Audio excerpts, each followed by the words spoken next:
Hello guys, and welcome to a new upcoming updates video for DayZ Standalone. Today we're going to be talking about a few things, mainly to do with the 0.58 hotfix, what that ended up changing. We're also going to be talking about the upcoming 0.59 experimental and what we can expect to see in the first experimental release, and more.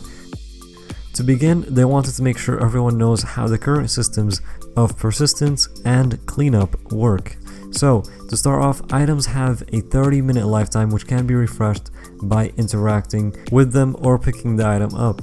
Base objects like tents, ammo canisters, protector cases, barrels, and vehicles have a 45-day lifetime. They said that this will eventually move to 7 days once systems are in place for intuitive lifetime refresh. So what this means is that in the future, base objects will have 7-day lifetime, but that can be refreshed by interacting with the item. Now, to talk about what actually changed with this hotfix is that backpacks, not including the improvised and crafted types, have now a lifetime of 4 hours. Crafted backpacks have a lifetime of 1 hour. Before, backpacks used to have a lifetime of about 3 days, so that has kind of been toned down, and the reason for this is they are causing some server issues. So just keep that in mind. If you are trying to start a base, it's better to go for those base objects instead of just using backpacks. Think of backpacks as they're not a primary base. You can just stash something quick, but you will have to get a tent or a barrel if you actually want to make a full base. Now moving on to what to expect in the first 0.59 experimental build, something I'm very excited for. And they said we can expect 10 off-road hatchbacks that will be spawning, 10 civilian sedans will also be spawning, 5 transit buses, 5 V3S chassis, which is the one that doesn't have the cargo on the back, and then also 3 V3S cargos. Also, if you didn't know what the new vehicles look like, we have pictures there on the screen of the transit bus, the off-road hatchback, and the civilian sedan. They did also say that these numbers may not carry over to stable, as the intent is to test how both the server handles the amount and the player-to-player vehicle position is handled. In addition, they said that they would like to operate most servers at 75 players on 0.59 experimental. Very happy about that. That's something they tested in the past, and it looks like they are doing more testing with that now. And also, if they are able to get the server performance above the red line at 75 players prior to 0.59 hitting stable, it will carry over. If not, they will continue to work on it and make it their goal for 0.60. Moving on, there was some talk about some engine work this week, and they said 4.59 and 4.60 both were looking at a good amount of engine work being merged into the main branch.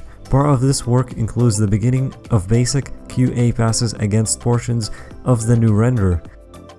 They did say that this is internal, but requires some DLL changes to be present in the main distribution.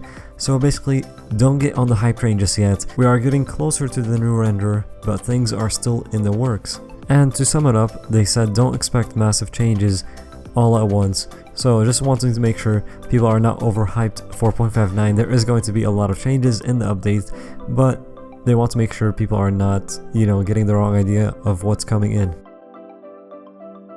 And finally, we're going to talk about some things that are currently a work in progress, and I just wanted to make it clear that these things, they don't have a set release patch just yet. They are just things that are currently being worked on. Some people do get it confused, and they think these are something that's coming like in the next patch, but these are only work in progress and they don't have a set release patch just yet. They haven't said what patch these will be coming in, exactly. So just think of it as something to look forward to in the future. Just wanted to make that clear because I do get some questions about that sometimes. So to get into it here, we have the electricity grid system, and they gave us a few ideas of how this can be used once in the game. So one of them was lighting up environment around your camp. Not sure why you'd want to do that.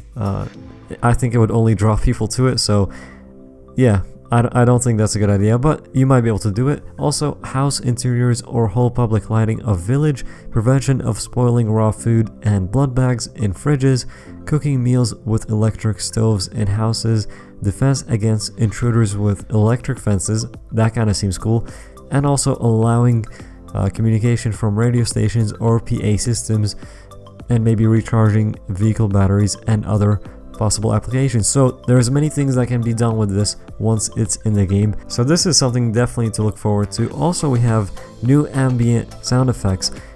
I watched the video. I do recommend all of you go check that out. There will be a link to it on the screen and in the description.